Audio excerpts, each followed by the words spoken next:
News nation की team इस वक्त दिल्ली में मौजूद है। दरअसल ये यमुना का घाट है, कालिंदी कुंज इलाका है और मीठापुर गांव है।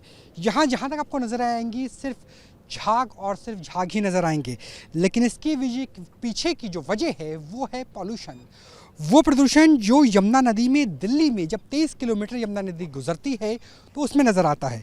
लिहाजा हम भी कोशिश कर रहे हैं कि जितना संभव हो इस प्रदूषण को साफ किया जाए, क्योंकि एक जिम्मेवार चैनल के नाते हमारी कोशिश ये भी रहती है जहाँ जहाँ सामाजिक सरोकार में हमारा काम हो सके हम वो भी कर सके। हमारे साथ सचिन भी है। सचिन जो लगातार इस कूड़े को जो अभी हमने बीना है उसमें से प्लास्टिक को साइड में कर रहे हैं, क्योंकि प्लास्टिक की वजह से सबसे ज़्यादा पॉल्यूशन होता है। सचिन, हमने जो कूड़े को थोड़ा साइड में किया है उसमें से आप प्लास्टिक को साइड में कर रहे हैं। जो ये वाला कूड़ा है, दिल्ली का कूड़ा या फिर प्लास्टिक है, इसका इस झाग पर जो पीछे नज़र आ रहा है क्या असर पड़ता है? ये वो अपशिष्ट पदार्थ है जो कभी नहीं गलता है। इसका सबसे बड़ा कारण जो पानी की जो डिजॉल्विंग ऑक्सीजन है, जिसको हम डीओ बोलते हैं, जो उसका डिजॉल्विंग ऑक्सीजन को बहुत कम करता है और पानी की जो स्पीड है उसको भी रोकता है। आप देख सकते हैं कि जो जमुना का जो जल स्तर है धीरे धीरे गिरता चला जा रहा है। और आप यहाँ पीछे में कहूँगा, एक बार दिखाएंगे पीछे की तरफ, ये सारा अगर इसके बीच में अगर खुदाई करी जाए तो कई फुट आपको सिर्फ प्लास्टिक और प्लास्टिक का कचरा ही मिलेगा, जो कि पानी को रोकने वैसे ज़्यादा ये झाग बन नहीं। झाग का बनने का सबसे बड़ा कारण है पानी में अमोनिया और फॉस्फेट की मात्रा का बढ़ना।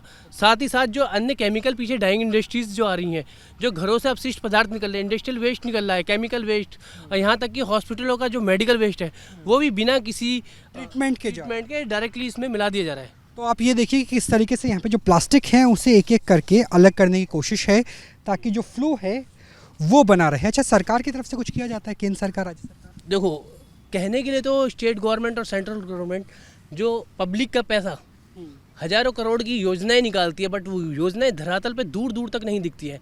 मैं इसको सरकारों का दोष ना देके आम जनता का दोष दूंगा, क्योंकि जब कोई त्यौहार होता है तो ये सरकारें जागृत हो जाती हैं और वो जैसे ही जो धुआं का गुब्बार जो होता है हट जाता है, जैसे ही हमारे त्यौहार या पर्व, अब छठ का महापर्व है तो आपको सारी मीडिया दिखेगी यहाँ पर, उसके बाद मीडिया भी आपको दूर दूर तक नज़र नहीं आएगी। बिल्कुल, क्योंकि छठ का महापर्व आने वाला है, दीपावली पास में है और यहाँ पर अगर गर्मी की बात करें तो वो भी अच्छी खासी है। और इस तरीके से यहाँ पर अलग अलग सामाजिक जो संगठन हैं, NGOs हैं, वो कोशिश करते हैं कि कूड़े को बीना जाए, प्लास्टिक को अलग किया जाए, ताकि यमुना का दम ना घुटे। जिस तरीके से प्लास्टिक से किसी व्यक्ति का, किसी जानवर का दम घुट सकता है, वैसी ही हालत यमुना नदी की भी हो सकती है।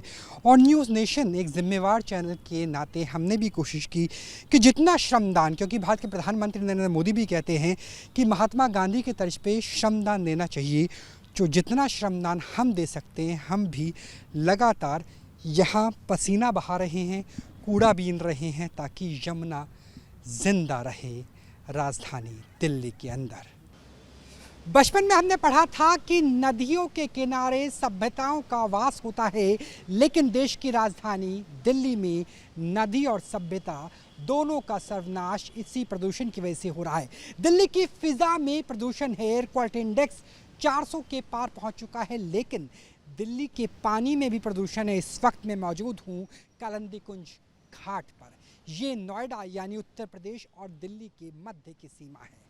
हमारा ड्रोन भी लगातार साथ में काम कर रहा है, जो आप यहाँ देख सकते हैं कि यहाँ से लेकर के और पीछे जहाँ आपको बैराज नज़र आएगा वहाँ तक आपको सिर्फ इसी तरह के सफ़ेद झाग नज़र आते हैं। हालांकि इस वक्त दोपहर हो गई है, लिहाजा इस झाग की ऊंचाई कम हो गई है, लेकिन जैसे जैसे सुबह होती है, सुबह 6 बजे, 7 बजे, 8 बजे, ये झाग 6-7 फुट ऊंचे पहुंच जाते हैं। लेकिन खतरा केवल इस झाग से नहीं है, बल्कि इसके नीचे जो काली चादर है वो और ज़्यादा खतरनाक है, क्योंकि उसमें अमोनिया है, उसमें सल्फ़र है, उसमें ऐसी गैस है जो इस तरीके से एक्ट करेगी, यकीन मानिए कि आप वाकई किसी रासायनिक युद्ध क्षेत्र में हैं।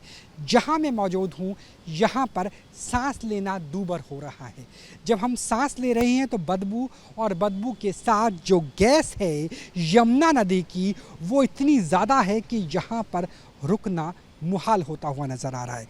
मेरे साथ बात करने के लिए सचिन भी है। सचिन एक एनजीओ चलाते हैं और सचिन बीते काफ़ी दिनों से यहाँ पर कालिंदी कुंज घाट पे काम कर रहे हैं। सचिन, दरअसल ये गैस है क्या जिसकी वजह से आपने कहा कि रसायन है उसकी वजह से नुकसान हो रहा है, और साथ में अगर बात करें ये झाग, ये बनते कैसे? झाग का सबसे बड़ा कारण जो है फॉस्फेट है। फॉस्फेट और अमोनिया की मात्रा बहुत ज़्यादा है। नॉर्मली आप कुछ दूर 1 किलोमीटर 2 किलोमीटर पीछे जाएंगे तो ओखला की सबसे बड़ी डाइंग इंडस्ट्रीज पूरे दिल्ली की यहाँ आपको पीछे मिलेगी। दिल्ली में 34 के लगभग एसटीपी 22 किलोमीटर में 34 से ज़्यादा एसटीपी काम कर रहे हैं, बट उनकी जो स्थिति है बद से बदतर है। हज़ारों करोड़ रुपए सरकारों को मिलता है, वो पैसा जाता कहाँ है ये आप भी जानते हैं और जनता भी जानती है। जनता की सबसे बड़ी कमी ये है कि वो आवाज़ नहीं उठाती है। अच्छा, अगर इस झाग को मैं हाथ में लेने की कोशिश करूं तो ये झाग दरअसल क्या है? मतलब ये क्या केमिकल है? जो केमिकल है इसी वजह से हमने ग्लव्स भी डाले हैं, क्योंकि अगर हम वैसे हाथ से छुएंगे तो हाथों में रैसेस इन्फेक्शन के हो चांस। सकता है। ये देखो इसका सबसे मेन मात्रा जो है इसमें फॉस्फेट की मात्रा बहुत ज़्यादा है। फॉस्फेट के साथ साथ अन्य वो भी रसायन हैं जो इस झाग को पैदा करते हैं। आप देखा होगा घरों में लोग शैम्पू यूज़ करते हैं, साबुन यूज़ करते हैं, सर्फ यूज़ करते हैं कपड़े धोने से लेके नहाने में, और आप दिनचर्या की चीज़ में वो बिना ट्रीट किए हुए घरों तक का पानी जो है डायरेक्टली यमुना में मिलता है। कहा तो ये जा रहा था कि दिल्ली में बिना ट्रीट किए पानी यमुना में जाएगा ही नहीं, चाहे वो नजोगढ़ का नाला हो, शादरा का नाला हो, सब ट्रीट होकर जाएंगे।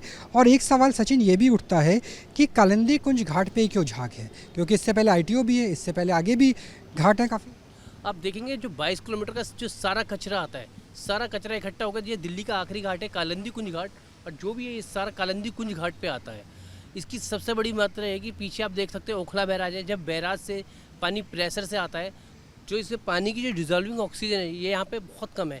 कभी कभी समय ऐसा होता है कि जो इसकी मात्रा है वो 1 mg प्रति लीटर से भी कम हो जाती है, जबकि नॉर्मली आप यूज़ करेंगे जो पानी पीने के लिए और खाने पीने के, यहाँ तक कि कृषि के लिए भी जो पानी की जो डिजॉल्विंग ऑक्सीजन चाहिए होती है वो 6 mg पर लीटर से ज़्यादा होनी चाहिए। बट आप देख सकते हैं दिल्ली का जो क्षेत्र है, दिल्ली राजधानी के आसपास का जो यमुना, यहाँ पे इंडस्ट्री, यहाँ पे हॉस्पिटल्स, उसका भी कच्चा माल यहीं आ रहा है। सब कुछ आप कहने के लिए हम घरों का ही वेस्ट है, घरों का ही वेस्ट के साथ साथ जितने भी इंडस्ट्रियल वेस्ट है, केमिकल वेस्ट है, केमिकल इंडस्ट्रीज़ है, डाइंग इंडस्ट्रीज़ है, इनके साथ साथ हॉस्पिटल भी इसमें पूरा भरपूर सहयोग करते हैं। वहाँ यहाँ पे आपके अपना भाई थोड़ा सा छाँव में ले लेना, बैक ले लो, और सिगरेट मत पीना, वो बीड़ी मत पियो, आ जाएगी वो टीवी में आ जाएगा, पीछे ले लो। बताया कि यहाँ पे बहुत ज़्यादा, जैसे आपने बताया कि यहाँ पे बहुत सारा केमिकल वेस्ट आता है, तो उसका कुछ ट्रीटमेंट वगैरह नहीं है। आपने कभी ट्राई किया राज्य सरकार से, केंद्र सरकार से कुछ मदद मिल सकती? राज्य सरकार और केंद्र सरकार कई बार हमने मदद के लिए भी गुहार करी है, बट किसी भी तरह का कोई सहयोग नहीं है।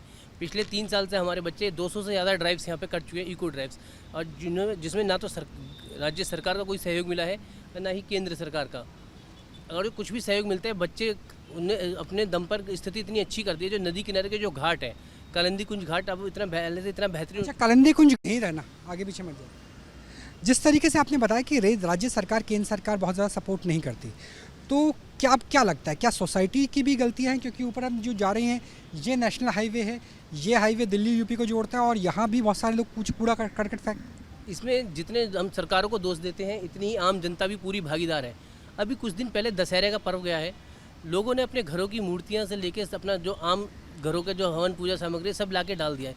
मैं मना नहीं करता हूँ, अपनी आस्थाओं को भरपूर निभाइए, मगर पहले के ज़माने में और अब के ज़माने में बहुत अंतर है। लोग कहते हैं ज़माना बदल गया है, सच में ही ज़माना बदल गया है, क्योंकि पहले जो होता था, हम चांदी की, सोने की, अष्ट धातु की, पीतल की और तांबे कांसे की मूर्ति साफ़ करते थे, जैसे कहते हैं चांदी को साफ़ करते हैं या कांसा साफ़ करता है, हाँ, वो पानी को फिल्ट्रेशन करते थे, और जो हमारे जो घर होते थे वो नदियों से दूर होते थे। आपने देखा होगा पुरानी टीवी या मीडियम के माध्यम से भी, जो ऋषि मुनियों होते थे सुबह 4 बजे नहाते थे, वो 2-2, 3-3 किलोमीटर, 5-5 किलोमीटर की वॉक करके जाते थे।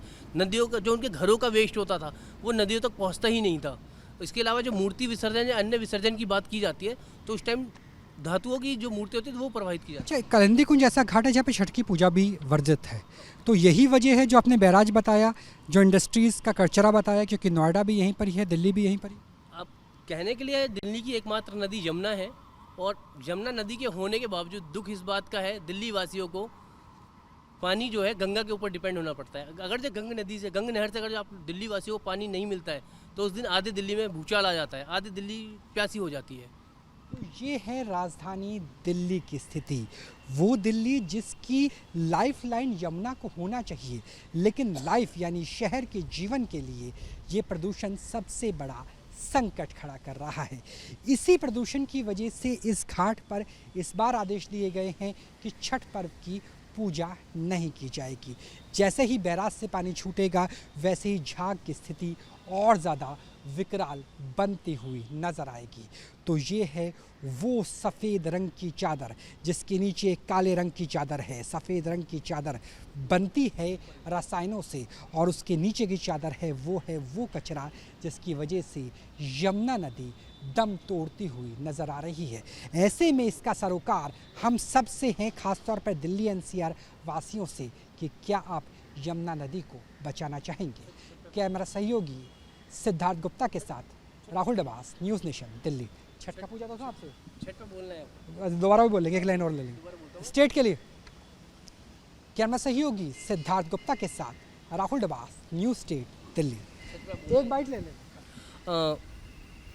जैसे जैसे पूर्वांचल का समय शुरू आ रहा है, पूर्वांचलों का सबसे बड़ा महापर्व छठ त्यौहार आ रहा है।